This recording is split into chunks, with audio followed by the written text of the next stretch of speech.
வணக்கம். ஆண்டாள் நாச்சியார் அருளி செய்திருக்கக்கூடிய திருப்பாவை 28ஆம் நாள் பாசுரம்.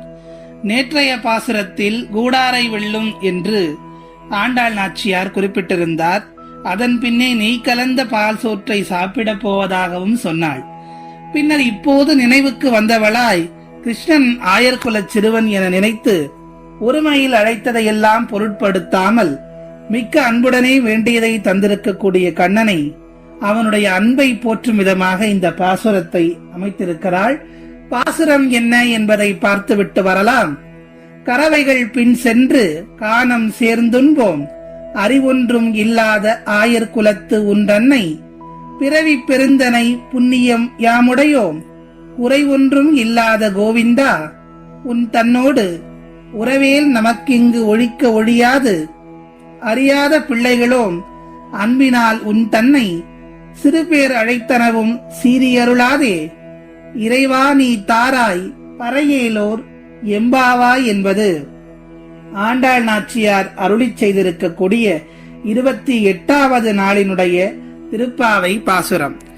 இந்த பாசுரத்தில் ஆண்டாள் நாச்சியார் என்ன சொல்ல வருகின்றார் என்பதை வரிக்கு வரியாக பார்க்கலாம். கறவைகள் பின் சென்று கானம் சேர்ந்து உண்போம், அறிவொன்றும் இல்லாத ஆயர் குலத்து உன்றன்னை. பசுக்களை மேய்வதற்காக இப்போது அந்த ஆயர் குலத்திலே இருக்கக்கூடிய அந்த மக்களை பற்றி சொல்லுகின்றாள். பசுக்களை மேய்வதற்காக காட்டுக்கு அழைத்து சென்று அங்கே பசுக்களை மேயவிட்டு மற்றவர்களோடு கூடி உண்ணக்கூடிய ஆயர் குலத்திலே பிறந்திருக்கக்கூடிய அறியாத சிறுமிகள் நாங்கள் என்று சொல்லுகின்றாள். அந்த சிறுமிகள் எப்படிப்பட்டவர்கள் என்பதை இங்கே குறிப்பிட்டு சொல்லுகின்றார். அடுத்த வரிகளில் உன்றன்னை பிறவி பிறந்தனை புண்ணியம் யாமுடையோம். திருமாலின் அவதாரமாக விளங்கக்கூடிய கண்ணனே, நீ இப்படிப்பட்ட எங்களுடைய ஆயர் குலத்திலே வந்து பிறந்தது நாங்கள் செய்த பூர்வ புண்ணியம்தான் என்று சொல்லுகின்றார். நீ வந்து எங்களுடைய ஆயர் குலத்தில் பிறந்தது நாங்கள் செய்திருக்கக்கூடிய பூர்வ புண்ணிய பாக்கியம் என்று சொல்லுகின்றாள். அடுத்த வரிகளில் குறை ஒன்றும் இல்லாத கோவிந்தா உன் தன்னோடு உறவேல் நமக்கிங்கு ஒழிக்க ஒழியாது. உன்னை தலைவனாக அடைந்ததால் எங்களுக்கு வைகுந்தம் உறுதி என்பதை பிறவி பயனாக அடைந்திருக்கிறோம். குறை ஒன்றும் இல்லாத கோவிந்தா என்று சொல்லுகின்றாள். உன்னையே நாங்கள் தலைவனாக அடைந்து உன்னை வழிபட்டதால் பிறவி பயன் என்பது இல்லை. அடுத்தது எங்களுக்கு பிறவி என்று ஒன்று இல்லை என்பதை இங்கே அறுதியிட்டு உறுதியாக சொல்லுகிறாள் ஆண்டாள் நாச்சியார். உன் தன்னோடு உறவேல் நமக்கிங்கு ஒழிக்க ஒழியாது. உன்னோடு எங்களுக்குள்ள உறவை பிரிக்க யாராலும் முடியாது. குறையில்லாத கோவிந்தன் நீ என்பதை நாங்கள் புரிந்து கொண்டு விட்டோம் என்பதை இந்த பாடலிலே சொல்லுகின்றாள் ஆண்டாள் நாச்சியார். கோவிந்தன் என்றால் என்ன? பசுக்களை காப்பவன் என்று பொருள். இங்கே பசுக்கள் என்று குறிப்பிடப்படுவது ஜீவாத்மாக்களாகிய நம்மைத்தான்.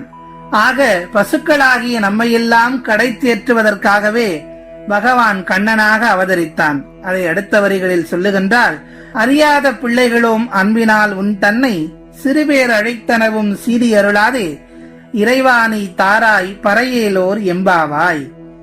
விரதம் இருக்கும் முறை பற்றியெல்லாம் எங்களுக்கு தெரியாது. இந்த பாவை நோன்பை எங்களுக்கு தெரிந்த வகையில் நாங்கள் கடைபிடித்திருக்கிறோம். இப்படி இந்த பாவை நோன்பு இருக்கின்ற போது மாலே மணிவண்ணா கண்ணா வைகுந்தா என்றெல்லாம் உன்னிடம் உள்ள உரிமையின் காரணமாக ஒருமையிலே அழைத்தோம். அதற்காக நீ கோபித்துக் கொள்ளாதே எங்கள் இறைவனே, எங்கள் நோன்பை நீ ஏற்றி அருள்வாயாக என்று சொல்லுகின்றாள்.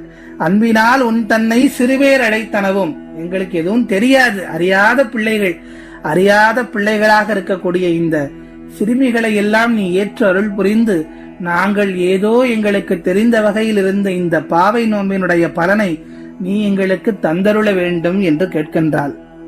அந்த பாவை நோன்பினுடைய பலன் என்ன? அதைத்தான் சொல்லுகின்றாள். பறையேலோர் எம்பாவாய், எங்களுக்கு அந்த மோட்சத்தை முக்தி நலப்பேற்றை நீ தர வேண்டும் என்று ஆண்டாள் நாச்சியார் கேட்கின்றாள். ஜீவாத்மா குறைகள் உடையன, ஆனால் பரமாத்மாவோ பரிபூரணர். அவரில் குறைகளே இல்லை. சகல கல்யாண குணங்களும் அவருடையன. அப்படிப்பட்ட இறைவனை குறை ஒன்றும் இல்லாத கோவிந்தா என்று போற்றுகின்றாள் ஆண்டாள் நாச்சியார். ஒவ்வொருவருக்கும் ஒரு பெருமை. ஆயர் குலத்தவருக்கோ அந்த பரந்தாமன் தன் குடியில் வந்து தோன்றினான் என்று பெருமை. முன்னோர் எத்தனை புண்ணியம் செய்திருந்தால் ஒரு குலம் அப்படி ஒரு பாக்கியத்தை பெறும்?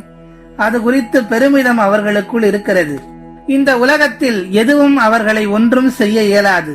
அதனால் அவர்கள் எதையும் பொருட்படுத்தாது, கவலை கொள்ளாது, தங்களின் மாடுகளை மேய்த்து கொண்டு காடுகளுக்குள் சென்று அவற்றை மேயவிட்டு தங்களுடைய தொழிலை சந்தோஷமாக செய்து கொண்டிருக்கிறார்கள்.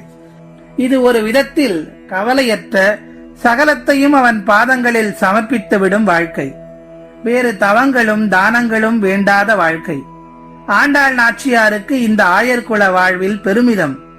ஆனாலும் இந்த பெருமிதம் எங்கே மற்றவர்களுக்குள் ஓர் அகங்காரத்தை தோற்றுவிட்டு விடுமோ என்ற ஐயம். அதனால்தான் தன்னை முற்றிலும் சமர்ப்பணம் செய்து சரணாகதி அடைந்து அபராதம் செய்து கொள்பவள் போல் இந்த பாசுரத்தை பாடுகின்றாள். சீறி அருளாதே, எங்களுக்கு அருள் செய்ய வேண்டும் என்று அந்த பரந்தாமனை கேட்கின்றாள். கருணையின் வடிவாக விளங்கக்கூடிய அந்த நாராயணன் ஆண்டாள் நாச்சியார் செல்வதைப் போல் பறை நலத்தை நமக்கு தருவான். ஆகவே நாமும் அவனுடைய தாளை பணிந்து அவன் அடியை போற்றுவோம். மீண்டும் நாளைய திருப்பாவை 29வது பாசுரத்தில் உங்கள் அனைவரையும் சந்திக்கிறேன். வணக்கம்.